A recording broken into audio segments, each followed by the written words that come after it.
अगर आपको ये कहानी पसंद आए हो तो वीडियो को लाइक करें, कमेंट में अपनी राय दें और चैनल को सब्सक्राइब करें। नई कहानियों के अपडेट पाने के लिए बेल आइकन दबाना न भूलें। ठंड में 10 जुगड़ू बहुओं का घास का ससुराल। एक गांव था जहां सर्दी बहुत कड़क पड़ती थी। इस गांव में 10 बहुएं थीं, जिनकी अपनी अपनी अनोखी कहानियां थीं।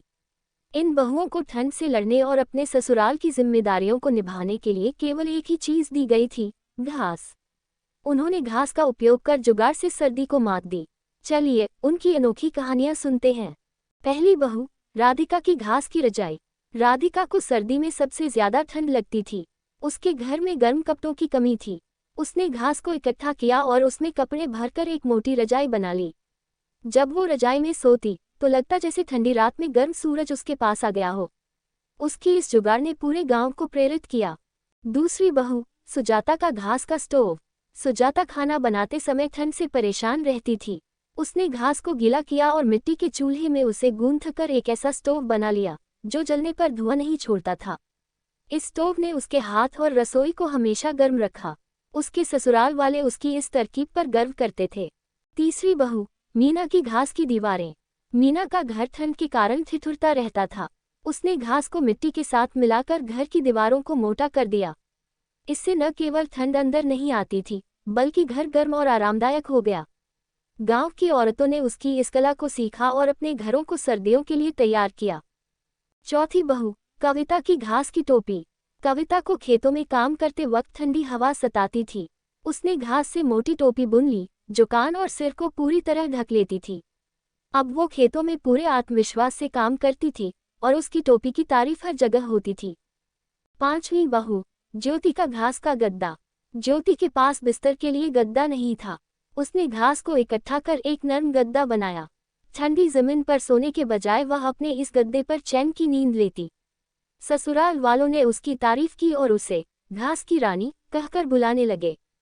छठी बहू, पायल का घास का पशुशाला। पायल को ठंड में अपने पशुओं की चिंता होती थी। उसने घास से पशुओं के लिए एक गर्म शेड बना दिया। अब उसके जानवर ठंड से सुरक्षित रहते थे और ज्यादा दूध देने लगे।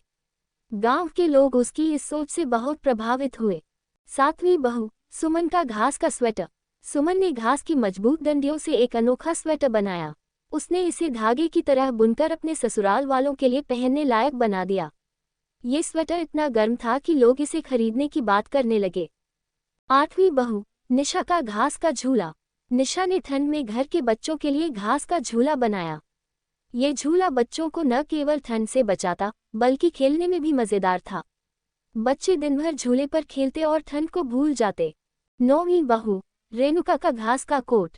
रेणुका ने घास को पतली चादर की तरह काटकर एक कोट बनाया। इस कोट को पहनने के बाद ठंडी हवाओं का कोई असर नहीं होता था। वह इसे पहनकर काम करती और अपनी सास से तारीफें पाती। 10वीं बहू, गीता का घास का चाय का फिल्टर। गीता को ठंड में गर्म चाय पीने का बहुत शौक था, लेकिन उसके पास चाय को छानने का फिल्टर नहीं था। उसने घास से एक छन्नी बना ली। उसकी चाय की खुशबू और स्वाद अब पूरे गांव में मशहूर हो गए। अंत में इन 10 बहुओं ने साबित कर दिया कि मुश्किल समय में संसाधनों का सही उपयोग ही असली ताकत है। उनके जुगाड़ ने न केवल उनके ससुराल को सर्दी से बचाया बल्कि गांव को भी प्रेरित किया। इनकी कहानियां आज भी लोग सुनाते हैं। तो दोस्तों, अगर ठंड में जुगाड़ चाहिए तो इन बहुओं की कहानियों को याद रखें।